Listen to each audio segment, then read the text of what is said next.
Good morning, everyone. My name is Karen Emmons, and I'm chair of the VASO board. Welcome to our 2024-25 annual meeting and annual report. Thank you, all of you, for being here and for also taking the time to vote. I call this meeting to order. That's actually the most official thing that I have to do this morning. Would you go to your next slide, Emily? So as again, I said, thank you very much for voting. We appreciate you all taking the opportunity to do that. I welcome our new board members. So down at the bottom on this slide are the board members that we're voting for. So we welcome Catherine Davis, Faye Garner, Lindsay Rusnick, Andrew Skinner, and Anbu Vijay as our 2025-27 members. Board members serve a 2-year term. So the top row will be completing a second year. And we also did approve our bylaw changes. So we're all good to go with that. And again, thank you for taking the time to vote. I'm going to go ahead now and turn to the business of the meeting, looking at the year in review and also what we can see coming next year. We've got some exciting things happening. I'm going to go ahead and turn it over to Emily Owens, State Director. Thanks, Karen. All right, morning, everybody. Like Karen said, I am Emily Owens. I am the VASO State Director, and we're going to start with Division A updates. So for those of you that might be B and C coaches or community members, Division A is our 3rd through 5th grade division at the elementary level. And we had quite a year that we would like to share with you. So first off, the story is kind of right here on this graph.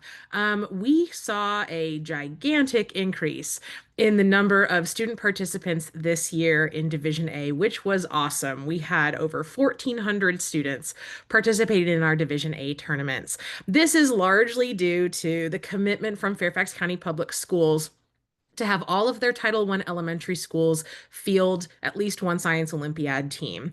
So we jumped from 31 schools participating in 2023 to 71 schools participating in 2024. So that was very exciting for us to have such a huge expansion with our youngest competitors in our fall 2024 tournaments. Just to give you some other data about who these students are, we like to share this every year. Here is some demographic data for you about our Division A competitors. You can see that we actually had a slight majority of female students this year in Division A. It's one of the things we love about Science Olympiad is that year to year we see a pretty 50-50 split in our competitors. So strong representation of young girls in science. And then in terms of our ethnicity demographic, our breakdown for Division A, again, you can see we had over 1,300 students or parents were reporting on behalf of their students for this data. And I specifically wanted to point out the significant increase we saw in the number of Black and Hispanic students that were participating in Division A with us. And this is directly attributable to FCPS's commitment to have more elementary schools being fielded through those Title I schools. And so our demographics, we wanted to see them shifting more toward representative of the entire county, of the entire, Northern Virginia area, which is predominantly where Division A is. And that's happening for us through the expansion with these schools. In terms of grade level distribution, we have a pretty even split between the grades 3, 4, and 5. And that's notable because we do have some events that are specific to grade 3. We know that there's a big difference between 3rd graders and 5th graders, even though they're in the same competition days. So we like seeing that we're, getting just as many 3rd graders as we are 4th and 5th. And in terms of our new versus returning participants, of course, with that increase from Fairfax County with the Title I commitment, we had a gigantic majority of students who were participating for the first time in Science Olympiad this year in Division A. So really exciting to see. We hoped next year to see those 2nd year and 3rd year numbers tick up as well, hoping that those students return if they had a good time. So that expansion that we underwent this past year in Division A. Just to kind of summarize it here for you, you can see we almost doubled the number of students that were participating. We almost doubled the number of teams. We more than doubled the number of schools. And as a result of that, we had to double the number of tournaments that we hosted. We went from hosting 2 tournaments in the fall to 4 fall tournaments, and that also included adding in an additional host. So both Langley High School Science Olympiad and TJ Science Olympiad hosted tournaments for us. And we're gearing up for even more to come in 2025, 2026, because with Fairfax County's commitment this past year with Title I elementary schools participating in Science Olympiad, they're now expanding to say they want every one of their elementary schools competing in Science Olympiad. So here's what that might look like for us. These are just our general predictions based on the conversations we've been having with Fairfax County. And of course, we do have schools that are not Fairfax County schools, but with 142 elementary schools in Fairfax County, we're gearing up for another doubling.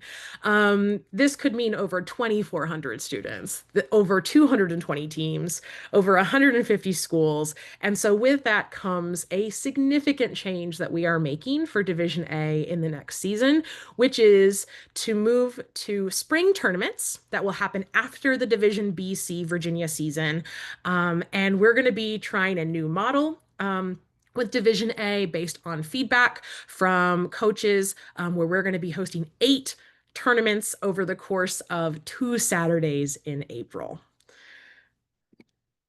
So just to kind of show you some other things that are connected to this, when Fairfax County says that they're like all in on Science Olympiad, they really meant it. They came to our tournaments this past year and filmed our Division A Science Olympiad experience, and they have the video up right now on their website about how Science Olympiad is empowering young minds. And so we were thrilled to have them there and for them to see the impact of this. And we're excited that this is leading to them wanting this to be in every elementary school. So these are huge things that are going to be happening in Division A. When we welcome all FCPS elementary schools to Division A, we also hope that we're going to get more Loudoun County schools and other districts as we just, modify, move to the spring, and see how we can accommodate such a large number of students.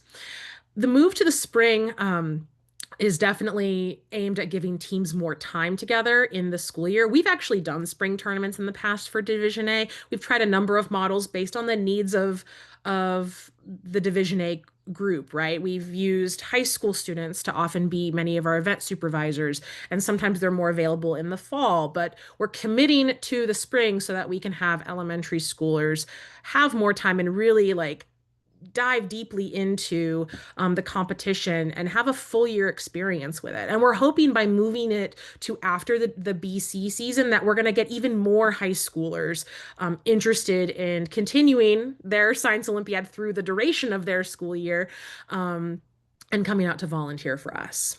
We are also shifting that tournament model to slightly shorter days for teams. This is in response to a couple things. One, trying to envision how we can get over 200 teams through Division A tournaments. But also, we had heard a lot of feedback this year from our new coaches that a full day was a big commitment for them in terms of busing, in terms of student, parent, coach availability. And it's just a long day for little ones. So we are putting together a model that is a shorter day. If you would like to know more about that, I would encourage you to check out the May 31st meeting video that our Division A team, we had a Zoom meeting about, and they went through more details about it. But we're just excited that we're, diving into a new model and trying to address some of the feedback to make it an even more positive experience for our kids. And like I said, we're hoping that this will also come with the opportunity to include more Division B and C Science Olympiad participants in volunteering, in support for these tournaments by moving them to be after the BC season rather than before many of them even start.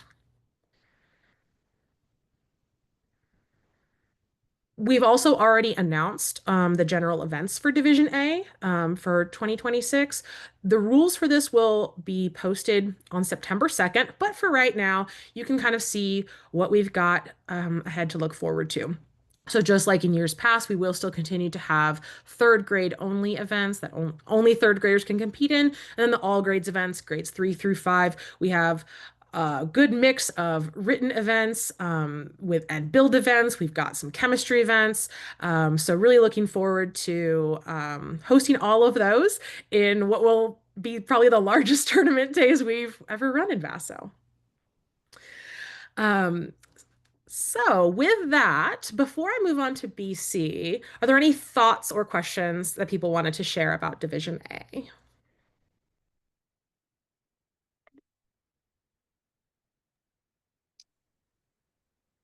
And Karen has put in the chat for those of you interested um, the video for those Division A details that is found on our YouTube page. I just wanted to take a moment and thank Alan Borhauer and Andrew Vijay, who are two of our board members, for their tremendous work in overseeing and coordinating with FCPS and the expansion of this last year. It's been a big effort, and they should be called out very specifically for that and thanked. Absolutely. They have a huge year ahead of them. We're excited for Alan on a number of levels too, because he's retiring from teaching, but is still going to be doing Division A stuff for us with VASO. So we really, really appreciate that, especially looking ahead to this year. That's going to be quite something.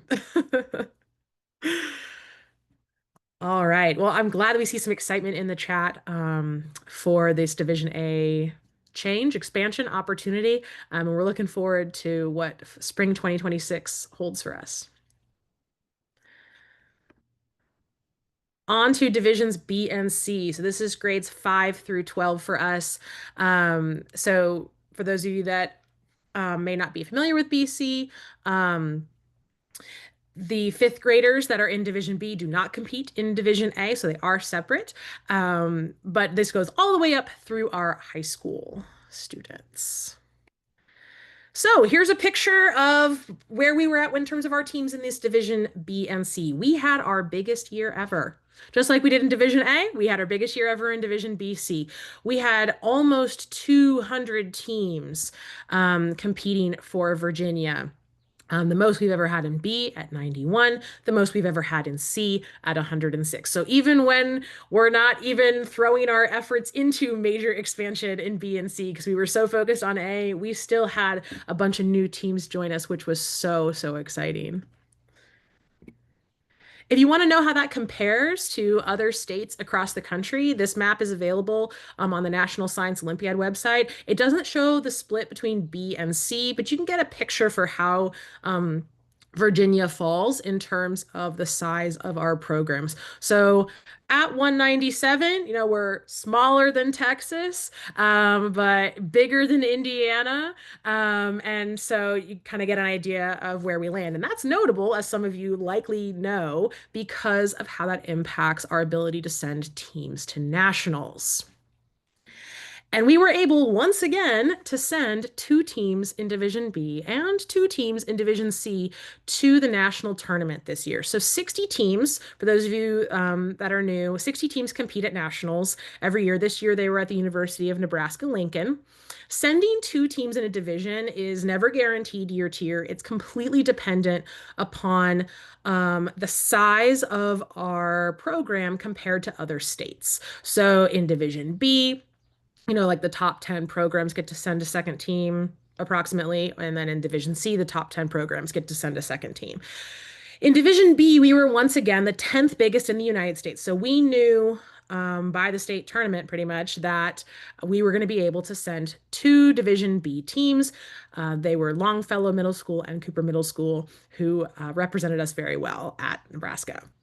And then in Division C, this is the story we've had for the past couple years. We've never yet cracked the top 10 in Division C to automatically get a second bid, but we've been lucky enough to be close each of the past few years, and we were 12th biggest. So initially, we were only eligible for one bid. So we knew after the results of the state tournament that we were going to be sending Thomas Jefferson High School for science and technology, and then another state declined their bid. And with like 3 weeks to go before the national tournament, Woodson got the call and were able to take their team to Nebraska. And I just wanted to shout out all of these teams. Every single one of them was announced in some capacity at the awards ceremony for either winning a medal or two in events, or in the case of Woodson, Woodson won the Spirit Award at the national tournament this year, which was so awesome. We were so excited to see that representation of good sportsmanship, positive spirit, and really showing, who we are as VASO. So congratulations to all, and thank you so much for representing VASO well. So a note that obviously, as I've laid out here, this is calculated every single year. So Virginia doesn't get two bids every year, but we have been lucky enough for the past few years that we get to. And hopefully with the continued growth of our program, we'll get to keep doing that. For comparison of counties, we talked a lot about Fairfax County in Division A because that's where the bulk of our teams come from. Obviously, now with this expansion to include all their elementary schools, but VASO started in Fairfax County, and so it's been a progression over time to have greater and greater expansion outside of Fairfax County. And this year we were a 50-50 split. Half of our schools were not Fairfax County schools, and they're from all over the state. We have representation from Blacksburg, from Charlottesville, from the Richmond area. And so as we continue to add on those other programs, I'm excited to see that growth really spreading across our state rather than staying so condensed in Nova in Northern Virginia like it was in the early years.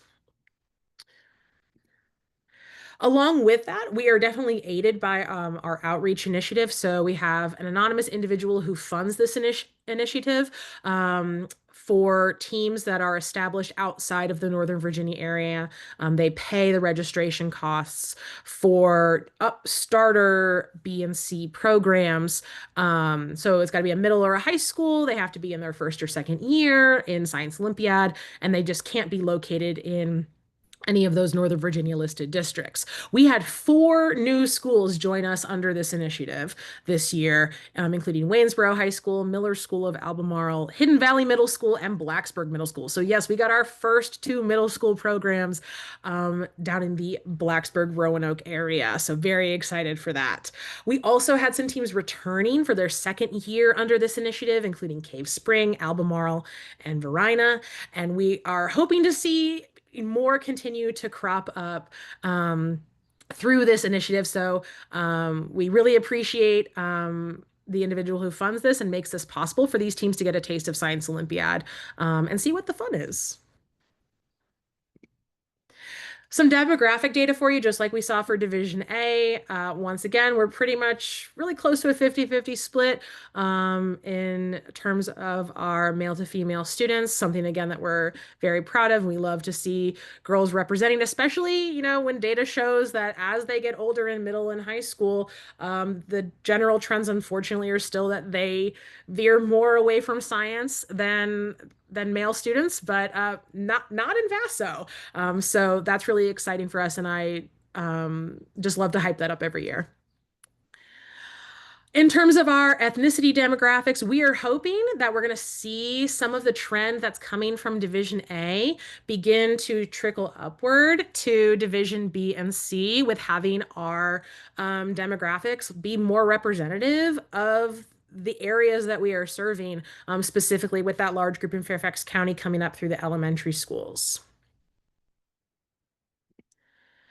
In terms of grade level participation, we have a strong 8th grade group in Division B, but we also had a doubling of the number of 5th graders who participated in Division B this year. So we went from about 80 last year to 162. So That's more elementary schools participating and also more, middle schools, um, that are, building programs and having the younger schools that feed into them, be interested. In the high school, we have our strong junior representation, but a pretty good distribution across all grades here. And we love to see those seniors sticking it out through their senior year. We know it's tough when they've got all that college stuff on their mind, but it's really special to see them finish out their Science Olympiad careers. As competitors, and doing it all 4 years. In fact, I believe we had three participants who were graduating this year who said that they did Science Olympiad all 10 years, that it was available to them from grade 3 onward. So that was pretty cool. In our split of new versus returning participants, almost half of our participants in B and C had never done Science Olympiad before. So while we have some students who are doing it from grade 3 all the way up, we also see that we are still getting active recruitment of new students doing this, even at the high school level. All right. Now to talk a little bit about our tournaments that we had this year. So we hosted 4 Division B tournaments and 5 Division C tournaments for our regionals. And I wanted to just show this data because we did some different things this year compared to years past. So first, you can see the number of schools that participated in each. Wanted to give a big shout out to Virginia Tech. I'll shout them out later again too, but they've hosted a regional for us the past few years, and we added on Division B this year there because we had 2 teams in that area, Hidden Valley and Blacksburg Middle, who were really excited to join, and we didn't want to make them have to travel that far for their first year. So we asked the Virginia Tech crew to also add on those B events. It was so much fun. I was down there that day and it was great. Um, so that's a new one that we had added on in Division B. In Division C, we added on Tandem Friends in the Charlottesville area. That was so C only tournament, but that allowed us to like more actively recruit directly in that area. And we got Miller School of Albemarle and Waynesboro High School and some other active interest in the area, since we were having a more local tournament. You can see also then the number of teams that participated at each tournament. The ones that I've bolded are 30. That's pretty much our max for a tournament size. So Centerville and Fairfax and then Mary Washington, because those are all like 29, 30. We were pretty much at capacity in our Northern Virginia regionals. So, that increase that we had seen in the number of teams this year, we hadn't necessarily expected that. We had just enough capacity to fit them in at the tournaments that were more local to them. So that's something for us to kind of keep in mind as we're, seeing what's going to come for the next year. If we have more new teams joining us, what that might mean for our regional spaces. We also, in response to the size of the tournaments, adapted like the number of medals and trophies we were giving to better fit like the scale of those tournaments. So that was something a little new this year. As we're trying to envision a greater variety of tournaments that can be small, tournaments less than 10 teams, large tournaments of 30 teams, and making sure that it's like an equitable experience across the board. And then it also mirrored the number of schools advancing to state. I am going to talk a little bit more about the Mary Washington Regional because that one is unique in what we did this year with the National Ready Regional. But we just wanted you to see the full picture of what we did this year. It was a very busy February. Let's just put it that way.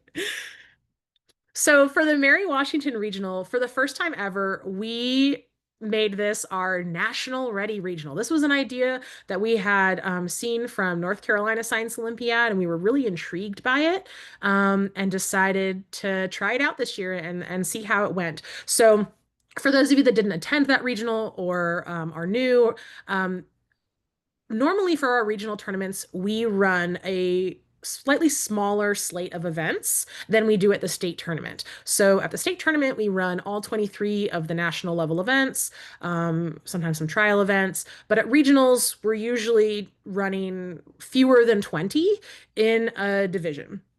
And so there's two things then that the National Ready Regional had us considering. One is that at this regional, we committed to running all 23 national events for the first time at a regional.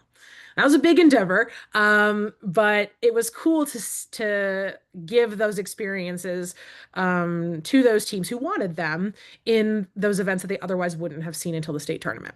But that also meant that we actually offered slightly fewer events at the other regionals. So I believe it was like 16 or 17. Um, so that it was yeah, 16 at each. It was a slightly different split so that it made our other regionals maybe more manageable, especially for newer teams. So the vision here was that we wanted to encourage our highly competitive teams to come compete against one another, come to Mary Washington and duke it out. And they did. It was awesome experience. I think it was very successful in that we did get the top five teams from the 2024 state tournament in Division C to come to Mary Washington. Now they did sort of have a carrot in front of them to do that, and that was that we gave them an automatic bid to the state tournament if they chose to go to this Mary Washington regional. So again, that was for the top five state placements. So all five in Division C who had taken a trophy home with them from the 2024 state tournament decided they were going to come to Mary Washington and compete in this National Ready Regional. And then we had three of the five accept that in Division B and do the same. To acknowledge this, we did end up then choosing to award additional medal placements, additional trophies in Division C, and then, of course, additional state bids for the other teams that were still competing for those spots at that regional. So not everyone who went to the Mary Washington Regional automatically got a state bid, but we successfully drew the stronger competition there with this plan. So again, our vision was to like give a stronger preparation for our teams that might have been nationals bound. And so the general feedback from those schools was that they really appreciated it and liked the opportunity for prep.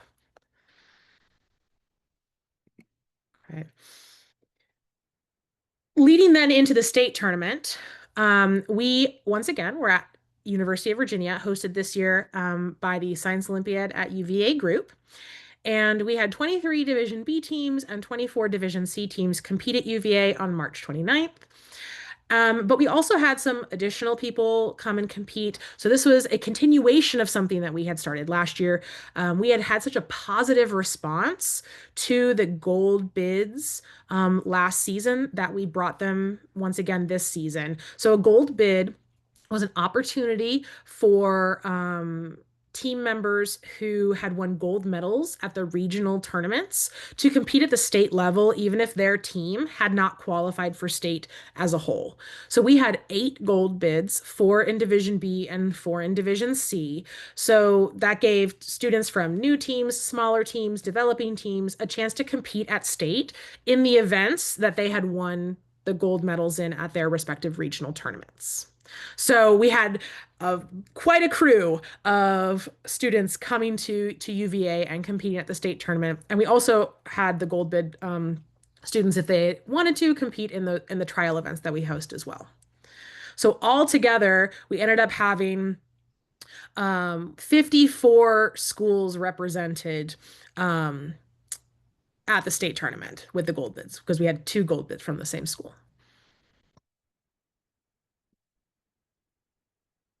All right. That kind of leads us into a continuation of more celebrations of this season.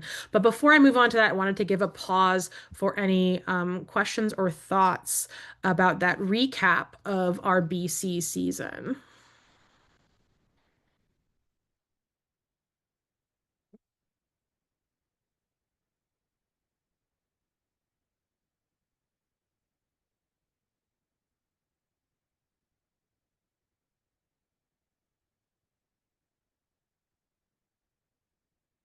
Okay. Moving on to some more celebrations.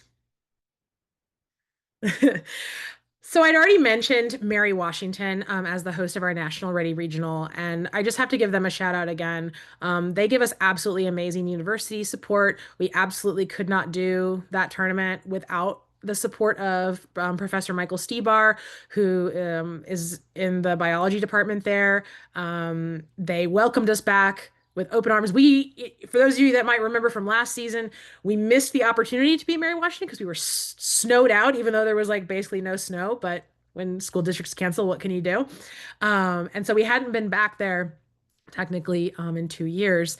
And so was really excited to not only come back, but to do our National Ready Regional there. And they featured us actually in an article through their like school website that was also sent out in the National Science Olympiad newsletter. So that was just so cool to see, to read it like and see their perspective of like how much they enjoy hosting us, and it was a wonderful time. So again, thank you to Mary Washington and Michael Stebar for continuing to be just awesome supporters of VASO and making that tournament possible. We also have some amazing alumni support. I've already mentioned Virginia Tech and SO at UVA, and I'll have to say it again and again because they are phenomenal. Science Olympiad at Virginia Tech ran a BC regional for us and also ran an in-person invitational in Division C. Many of them were also test writers for us, and supervised not just at their own regional, but then many of them came up to the state tournament in Charlottesville to run events for us, which was awesome.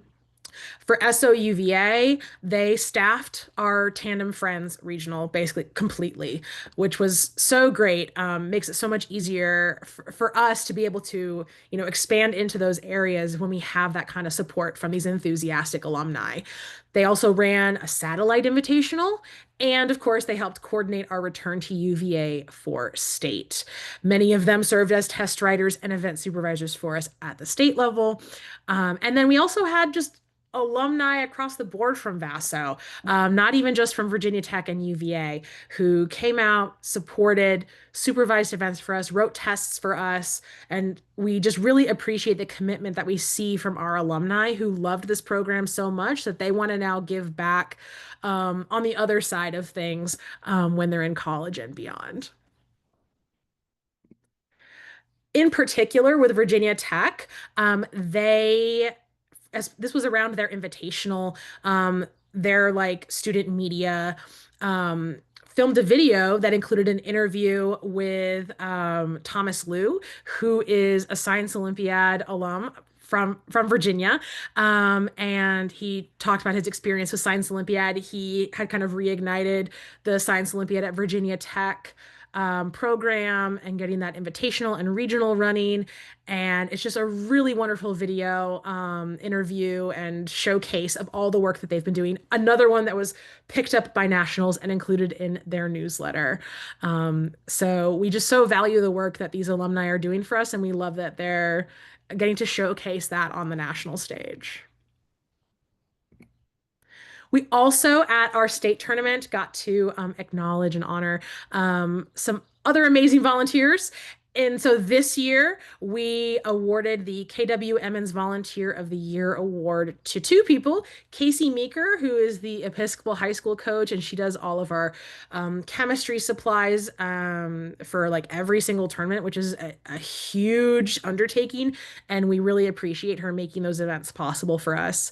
And then Julie Moore, who does so many things. This year in particular, did team packets and wristbands and just like a lot of organizational stuff that saved me hours and hours of time. But Julie's also been an event supervisor for us for a number of years, and has done so many other things for VASO that it just felt right to acknowledge her this year. So they were two volunteers that we highlighted, and a huge thank you again to both of them for all the work that they've done for us. We know that these tournaments like just don't happen without volunteers. And it's not just the Caseys and the Julies, right? It's this entire network of volunteers that we have that write tests, run events, support VASO in all these different ways. So if you volunteered at a tournament this year, thank you so much for giving your time. We know that it takes a whole community to make this happen, and we really appreciate that. And a big shout out to our volunteer coordinators, Lillian and Sue May, who organize all of this year to year. You've met them if you've ever volunteered at a tournament because they're the ones at the tables, giving you your stickers and welcoming you. And so we hope that if you volunteered this year that you had a good experience, and we'd love to have you come back and do it again with us and keep it going. Some other things I wanted to highlight that were unique to this year that I wanted to celebrate. We have done a number of things in the past few years about developing our website, developing a lot more of the like digital tools that we use.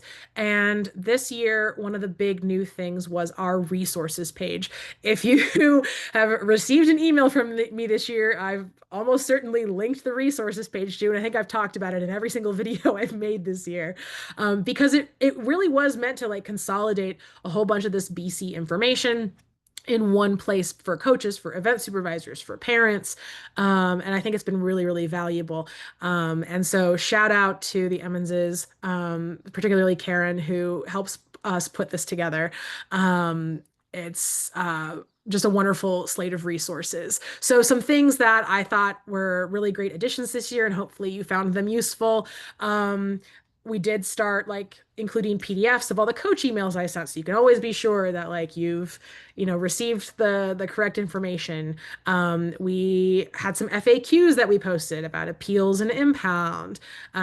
We did like a one-stop kind of area for all of our build event checklists and scoring spreadsheets, and other important policies. And then the really, really big one that I think is the biggest celebration in this realm, and was definitely like our biggest task, was a bunch of videos that we made. So we VASO and particularly Karen and Ian Emmons, who are national event supervisors for us, they have made videos in the past about like build events and really, really valuable information that we've seen has like reached a national audience on YouTube. And knowing that that's a resource that people had been seeking out from us in years past, we then decided, well, we should just be doing that for a whole bunch of things, right? Like for event supervisor trainings just in general, and for like things like how to read the rules, like intro videos.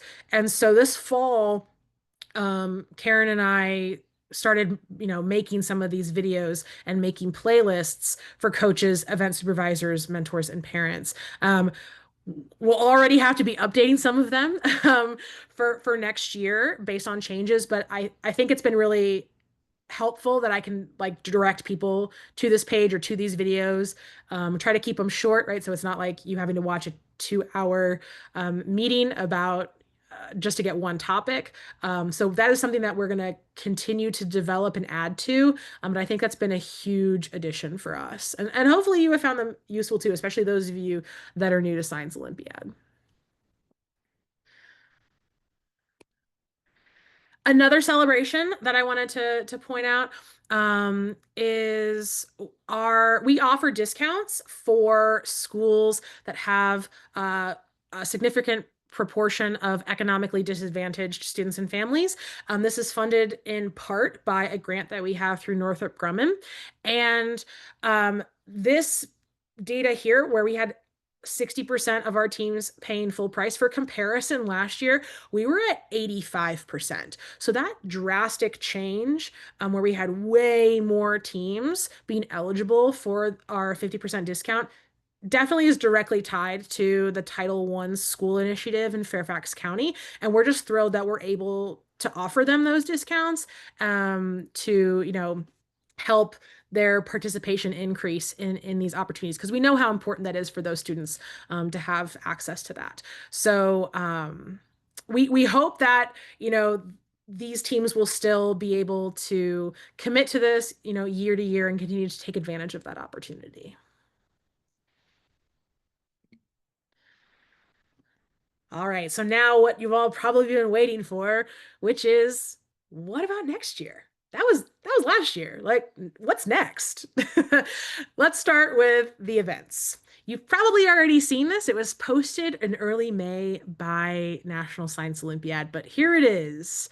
So event participation, we're getting to the 2026 events, but I just wanted to show you first this is where we were at last year. So just a reminder of the events at the bottom there in Division B that we had. These were the regional only events that we ran in VASO.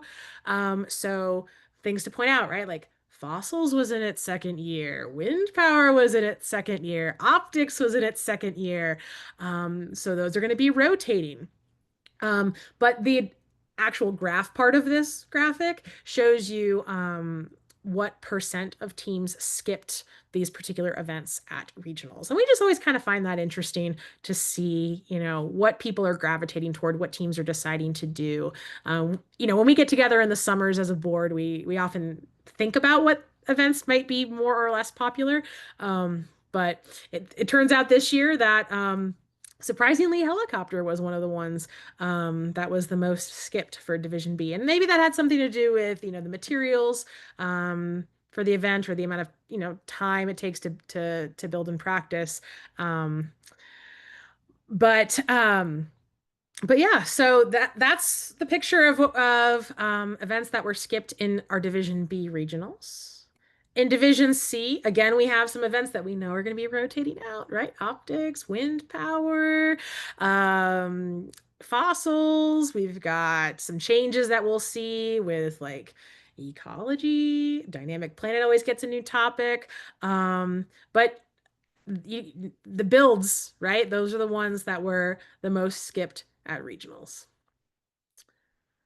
And in conjunction with that, this is also one of the decisions that we made with what events we chose to run at regionals that we knew builds um, are sometimes harder, especially for starter teams. So we had reduced which builds we offered at all the other regionals except for the National Ready Regional. So the data kind of is supporting that, right? Like we chose fewer builds for those events, and it's also just harder in general for teams to do them.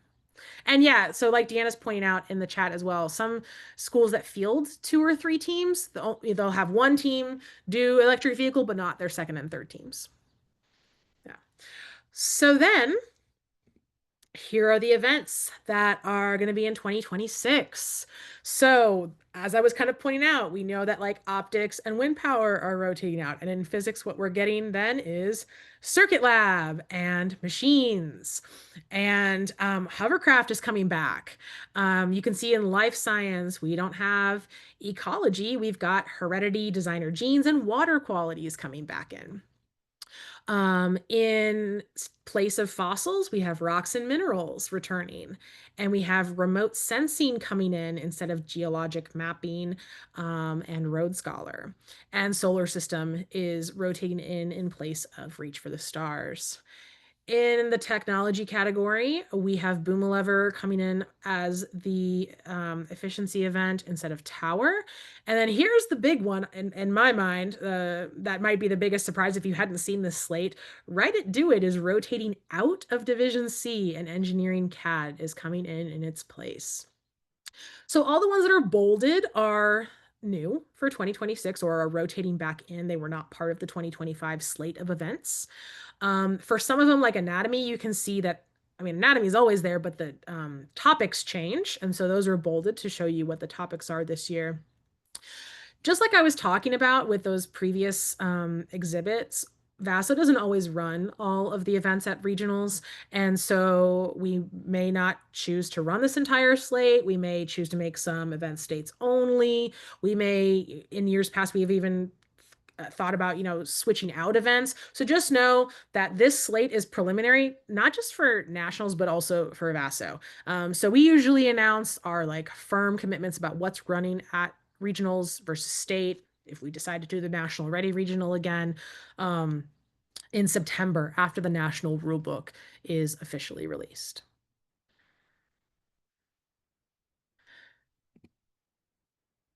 All right, before I go on to the next stuff, are there any other questions or thoughts people have thinking about what was presented with the events.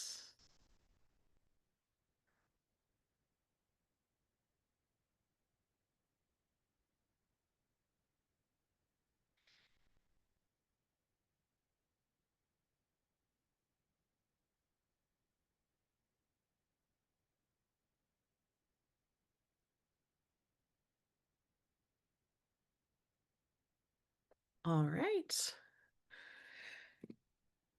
So you could probably have guessed what one of our priorities was going to be this year. It's technically the same one I said last year, but I think it definitely still fits, which is expansion. Um, and of course, that means two things, right? It means that us like creating a system that's going to accommodate the expansion we know is coming, especially in Division A. But it's also still trying to expand, like actively, like coming from us to new teams, especially outside that Northern Virginia area, particularly in Divisions B and C. So we're excited to welcome this huge influx of teams we're going to have in Division A. We want to hopefully be able to welcome more teams in Divisions B and C from other areas, continue to expand that reach and our engagement in all parts of the state. We also, of course, know that with expansion requires more people, so trying to expand our volunteer pool to support more tournaments to meet this growth that we're seeing and wanting to like continue. So something else then, along with that, as we're going to be having more tournaments and some of our programs, have been around for quite a while. Others are starting up. It kind of came up in conversation with some coaches that have been doing this for a minute, that they might have old medals and trophies lying around.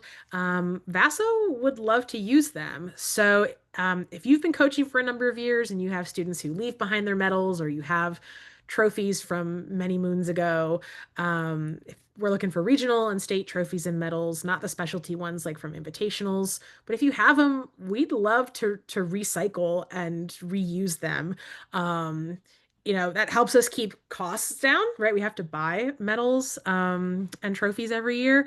Um, and again, especially as we're looking at like more and more tournaments as we continue to build, we'd like to help each other out. So if you're interested, please email recycling@virginiaso.org especially if your teachers, cleaning out your classrooms for the end of the year, if you come across any that you would like to donate, VASO would love to have them. All right. Any other thoughts on what we've just kind of previewed about what's on our mind for 25, 26?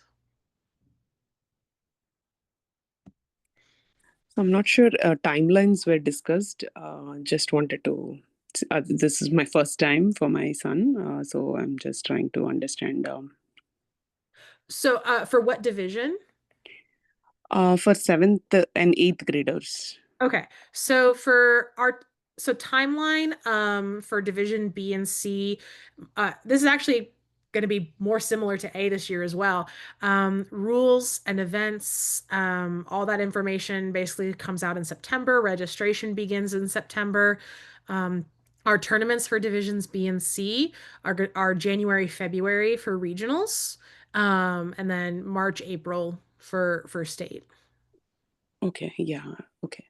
And like the team formation and all has to be from school, right? Correct. Yes. Yeah. Okay. So for School. Science Olympiad, it's required to be it's a school-sponsored event, and Mhm. so that's kind of why we give a good chunk of time between when registration starts and when tournaments happen, so that schools have time to, compile their teams and have practices together, etc. Okay. Thank you. Other thoughts?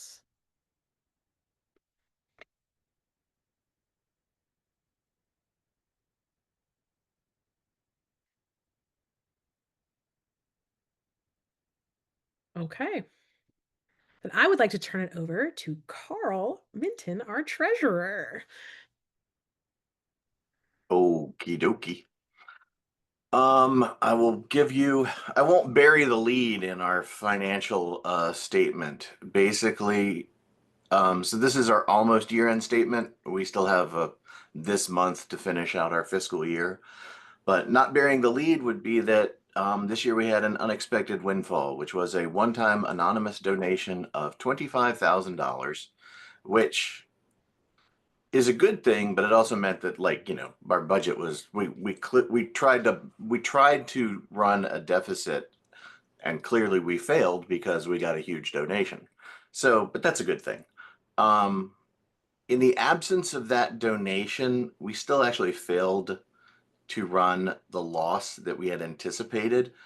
And Emily's actually hit on all those reasons in her presentation. The numbers just bear it out. So we had the increased registration revenue from the Division A participation.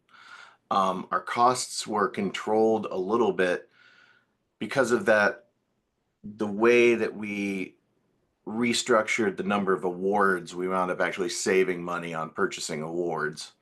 And then the other one that I'll mention is we budgeted a lot more money for volunteer shirts than we used. And while that's a good thing for the budget, what it means, I think, is that a lot of our volunteers are returning volunteers and already have shirts. And I would much rather spend more money on volunteer shirts and have a lot more new volunteers. So are there any questions on that slide? All right, good. So these are our various donors where we include cash donations, but also in-kind donations of time and resources and those sorts of things and various levels. So as I mentioned, we had anonymous donor, and then University of Mary Washington, who gives all sorts of basically donations of facilities that otherwise our budget would be much, much different. And then at the next level, we had Northrop Grumman, Langley's High School Science Olympiad, and the Tech and UVA Science Olympiad programs. And actually, I wanted to not that it. Something else I noticed at the Tech Science Olympiad tournament that was new to me was that SO at Virginia Tech aren't just VASO alums. There were a lot of alumni from other states' Science Olympiad programs there as well, which never really occurred to me, but I thought was interesting. And that's something I would say for all your coaches is when you go off to college, you've got a cadre of people who have done Science Olympiad everywhere. And it was just nice to see people from Washington and Ohio who like Science Olympiad so much still helping out Virginia Science Olympiad by volunteering at Tech. That was just something I noticed that was encouraging to me, and it hadn't occurred to me that I would notice that. And then there are our other donors. I think it's a comprehensive list, and we thank all of our donors. For some just additional context, I think I mentioned it before. I just wanted to make sure they definitely got a shout out. Langley High School hosted 2 Division A tournaments for us. TJ hosted Division A. Centerville, Fairfax, Tandem Friends all also hosted tournaments for us. And so thank you to them for taking on the structure and planning of tournaments to make this happen. And again, yes, one of the biggest sort of in-kind donations that affects our budget is the facilities. If we did not have these teams sponsoring these tournaments, then our budget would be significantly impacted for facilities costs. So the forecast is basically the expansion. That's our thing. How can we? And this year we managed to control costs by sort of fitting into our tournament capacity. The biggest thing that will impact the budget is the addition of a new tournament. Adding more teams to an existing tournament can sort of absorb a lot of the costs. It's unclear if we'll be able to do that. So the expanding capacity is a budget challenge, but there are opportunities to control cost with creative tournament planning. That's something you heard Emily talked about with how Division A was going to work this year. The other thing is that our registrations don't cover costs completely. our business sponsors can offset that, but we are seeing some retraction there, which sort of gets to the other bullet point, which is general economic uncertainty. There's a lot of turbulence in the economic world, which we are seeing both in terms of what things cost, but also we're seeing retraction in sponsorships too.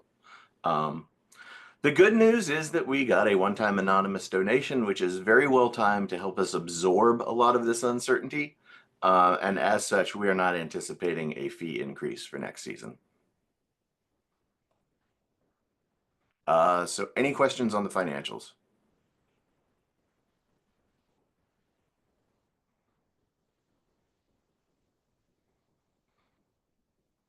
All right, well, that's it for me. Thanks, Carl. All right, so what's coming up? VASO board meets in mid-July to plan out our season. So we've given you some like general previews of things on our mind, event stuff, but we really drill down and get our plans in order in July so that we have it ready for the school year. So we'll have a virtual kickoff meeting to begin the 2026 season. It's usually announced in August. And then on the national level, the rule book drops September 2nd, and that's sort of when things are kind of collectively kicking off across the country. So VASO will then publish quickly thereafter what events we're running at what tournaments, and if we're making any modifications. And then our registration will open in September. Before that, though, I can give you a preview of what's coming in the state of Virginia, not through VASO, but just to put it on your radar for invitational tournaments. So Virginia Science Olympiad doesn't run these invitationals, but we often support them in ways that we can. And we know that while the consistency of the VASO schedule, like it's pretty, the same, pretty much the same every year. We know that invitationals, it's nice to be given a heads up so that you can like build those into your timelines. So here we go. Tentatively in November, the University of Virginia student group is hoping to host a Division C invitational, and their current plan is to do it in person in Charlottesville. So hopefully more information will be coming about that at the beginning of the school year for you to look for. In December, we have 2 invitationals that we know of happening in the state of Virginia. One of them is Division B, the Lake Braddock Invitational. This past year, they partnered with the West Springfield Science Olympiad group. And so they're actually going to be hosting it at West Springfield this year, which, for those of you that may not know, it's pretty much right down the street from Lake Braddock. And then the following week, Flint Hill will be hosting their Division C Invitational again in their second year. In January, Fairfax High School is once again running their Division C Invitational January 10th, and a new invitational this year on the same date. Thomas Jefferson High School for Science and Technology intends to host a Division B Invitational in a very similar style to that of the Lake Braddock West Springfield Invitational. So we're excited to have more opportunities for Division B teams if they would like them in the state of Virginia, supported by our high school teams. And then Virginia Tech is once again planning to host their Division C Invitational at the very end of January on site in Blacksburg. Whew, all right, so those are some big invitational plans, and that's not even, getting to the information you'll see in August and September about VASO tournament plans. But like I mentioned before, for Divisions B and C, expect regionals to be January, February, as they have been in years past. In Division A, those tournaments will be in April. But the registration timelines, the initial information timelines will be the same for A, B, and C. Look for communications from us in August, and then registration and rules in September. Until then, if you're looking for things to do that are related to Science Olympiad in the summer, I would first like to tell you to enjoy your summer. You deserve to rest and relax. Being a coach takes a lot of time, and we appreciate the time that you give to your students. So take the time that you get away from your students. But we know that a lot of students and coaches are always like excited about planning for the year ahead. So one way in which you can still have Science Olympiad on the brain, please share your thoughts with me. You can email me. That end of your coach survey that I sent out is still open. Or if there's something that you wanted to share that's not on the coach survey, like please feel free to reach out. Please, if you haven't already, consider subscribing to our social media channels or take a look at our website with resources that we have up there. We'll be updating, especially after our board retreat, with plans and info for next year. And then if you are interested, Nationals does have a couple summer workshop opportunities. One of them is the virtual event boot camp. That is hosted online over 3 days in July. And then there's also an in-person summer build clinic if you're interested in a little travel. It's in Naperville, Illinois. So you can see both of those opportunities on the National website if you are interested. Above all, please know that as we move into our planning work for the 25-26 season, we continue to have the following commitment for you guys. One, we're all about the first and foremost mission of bringing STEM enrichment to as many Virginia school communities as we can. That's why we do this work. And that means that we want to keep you all in mind when we're making our tournament plans, especially with these expansions. We know that timely communications are valuable and important for you all for your team planning, so we commit to that. And with whatever decisions that we make, especially in our kickoff meeting when we roll it all out for the season, we want to make sure we're transparent about our thinking and why we choose to do things the way we do them. And then ultimately, all of that plays into adopting a budget and fees that we think best reflect our anticipated costs. And like Carl said, we don't expect to have a registration fee increase this year. But then, of course, we'll be looking at our budget overall and trying to meet the needs of our expansion. All right. Karen, over to you. I just wanted to take one final moment to also thank all of you for your tremendous work with the teams. All of us on the board have come to Science Olympiad because we're excited to see what happens for the students. We're excited to see their growth as young scientists, as people, getting to know other people that are like them. And you obviously represent and support that commitment, and we thank you for all your hard work. I want to thank, in particular, though, the board who's, as you can hear, our year is not done. Our summer retreat is a day-long retreat, and we talk everything to death. We are wrung out by the end of it, but it's a good opportunity to make sure we know as much as we can going in and are able to tell you as much as we can in August. And then my final thank you is, and also actually I thank all of the many volunteers that do jobs that are not part of the board that are important, critically important to the work that we do of Science Olympiad. But my big final thank you is for Emily Owens, our state director, who very capably leads us, and we are very grateful for the tremendous time and effort that she has spent in this role. I think we have grown and really benefited from her work. So thank you very much, Emily. I am going to now call this meeting adjourned, and thank you all for coming out this morning.